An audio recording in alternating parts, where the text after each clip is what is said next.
Can Cinderella make it back to the ball? I thought I'd take a deep dive on Iowa and where they stand for the 2023-24 season and if they can return to the championship game.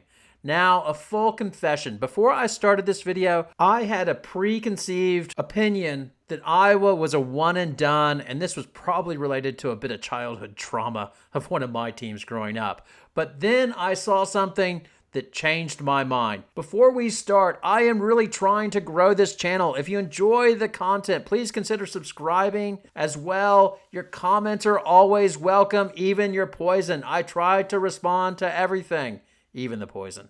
All right, now let's get into it. The challenge for Iowa returning to the Final Four is obvious, as it seems everyone has gotten better but them. Yes, USC had big losses, but they're replacing all of them with five-star recruits. As well, they seem to address their Achilles heel, which is shooting via the transfer portal with Oregon recruit Hannah Stuelke. The team Iowa lost to in the Final Four, LSU, has also gotten better despite the losses of Alexis Morris and LaDasia Williams. As you are likely aware, they crushed the transfer portal, bringing in HVL and Denise Amaro. As well, they have the #1 recruiting class coming in as well. Not to mention UConn, they are also a threat, as if they are indeed healthy this year, look out. The other teams who have gotten stronger includes Utah with all 5 returning, UCLA getting bets, Ohio State, and others. You get the idea. Everyone is seemingly getting better, and Iowa had losses with no gains. Now, I hear you typing in the comments section, Iowa fans. You're saying we have got the GOAT and Caitlin Clark. And yes, you are right, but even Superman needed a Justice League. Is that right? Or he just worked alone? Anyway, Clark's supporting cast, or the Clarkettes, if you like, are what made Iowa such a beautiful thing last season, as they had 5 players who had unbelievable chemistry, based in large part as they had played 93 games together as a starting group. Of course, this was McKenna Warnock, Kate Martin, Caitlin Clark, Gabby Marshall, and Monica Cesano. This season, they will lose 2 from the team, which is McKenna Warnock, who declined a 5th COVID year as she's going to dental school, and Monica Cesano, who was drafted by the Sparks but was cut in training camp.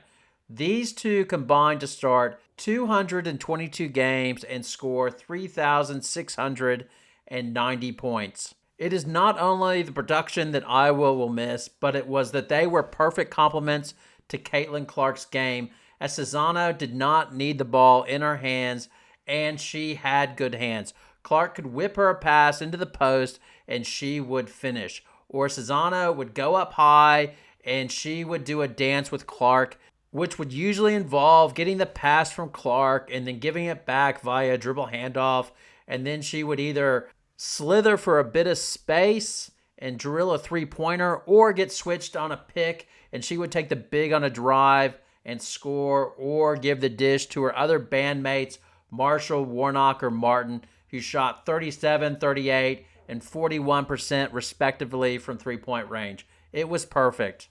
As well, Warnock and Cesano would help Clark out on the boards, averaging 6.5 and 5.9 rebounds per game. So who will replace those minutes in production? For Cesano, this is where Iowa will feel the pain. The hope was they might score a big in the portal like Morrow or Betts, but they would not be so lucky. So Iowa will be counting on Addison O'Grady to step up. She backed up Cesano during the season and averaged just 5.6 minutes per game.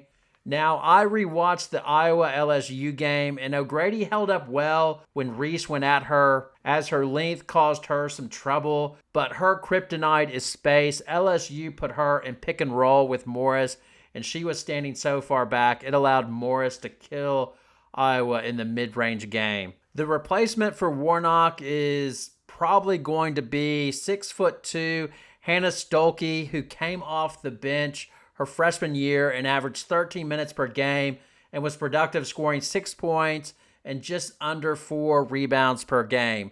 Now, she runs the floor hard and often beat her players down court in transition for easy baskets. Her downside is She will not stretch the floor like Warnock, as she only took 6 3-point attempts last season. As I mentioned before, I rewatched the LSU Iowa game. I'm going to show a few clips as I think Stuelke is the key for the upcoming season for Iowa, all right? And these clips will look terrible, grainy, and everything else, but I think you'll get the idea.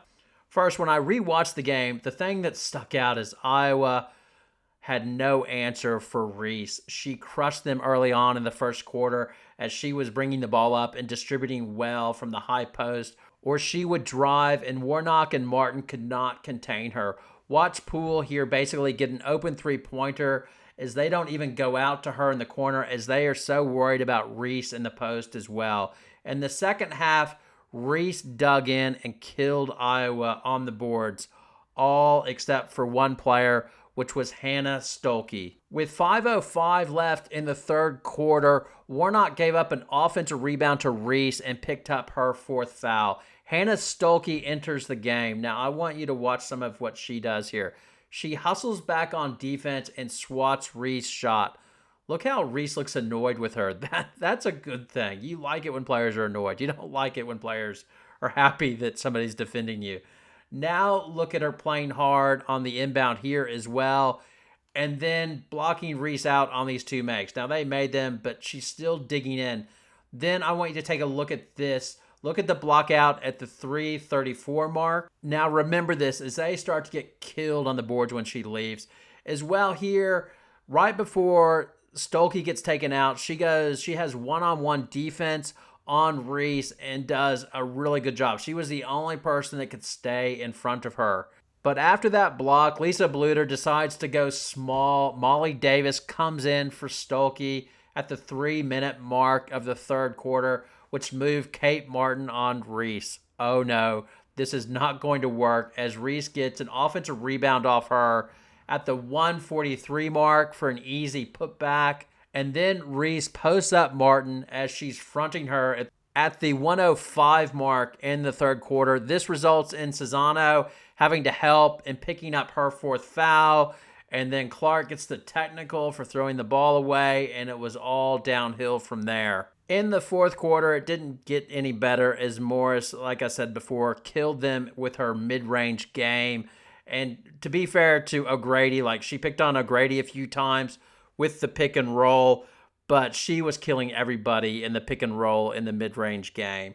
So if I was Iowa for next season, what I would plan on doing, I would put Stuelke at the 5 and just play small, and they would alternate her obviously with O'Grady at times, but I would have Stuelke at the 5 and play small, and then they can choose from one of the four players. I would probably put in Taylor McCabe or Molly Davis in there because you want shooters all around Caitlin Clark. Stuelke, she runs the court so hard, that would open things up a bit for Clark as well in transition, which she loves passing the ball forward. I think that would be better than going O'Grady at the 5 and then having Stuelke play the 4 because Stuelke really can't shoot from outside, and either can O'Grady, and I think that's one of the keys that makes Caitlin Clark so deadly is the previous season they had 4 shooters on the court, and that's why they were so deadly, and that's why Bluter brought in Molly Davis.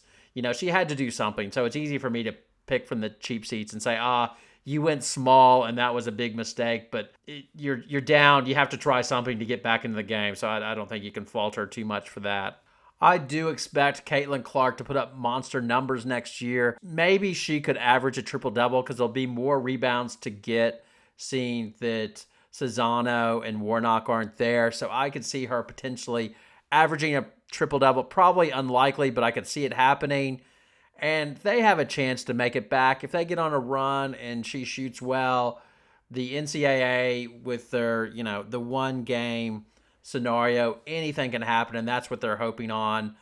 So like I said, when I was initially going to do this video, I was going to link it back to my childhood trauma, which was Phi Slamma Jamma. I don't know if you remember, I think it was in 83 or 84. They came back to crush Louisville in the second half to make the Final Four, and they were like the team of the tournament. much like Iowa was the most talked about team of the tournament, making it to the Final Four, and they were going to have their coronation the next night, beating the mad underdog NC State.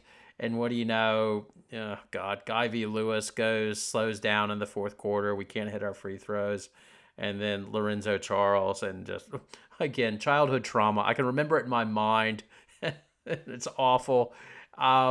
And we never made it back. Well, we did make it back to the finals against Georgetown the next year. But by that point, Clyde Drexler had left to go pro. And the team just wasn't the same because Clyde Drexler was the mix on that team that made it special. And I thought in a lot of ways Iowa was the same way. Last year was the year for Iowa to win the championship. But that said, I still think they have a fairly good chance, especially I have more hope for them because initially I was like, they didn't get anybody in the portal. They're doomed. But I think Stuelke offers them a potential chance if they put her at the 5 and still sort of continue to be sort of the same team they were last season. And if they get on a run, things could happen. Anyway, over to you. What are your thoughts? Your poison's always welcome. Thanks for watching.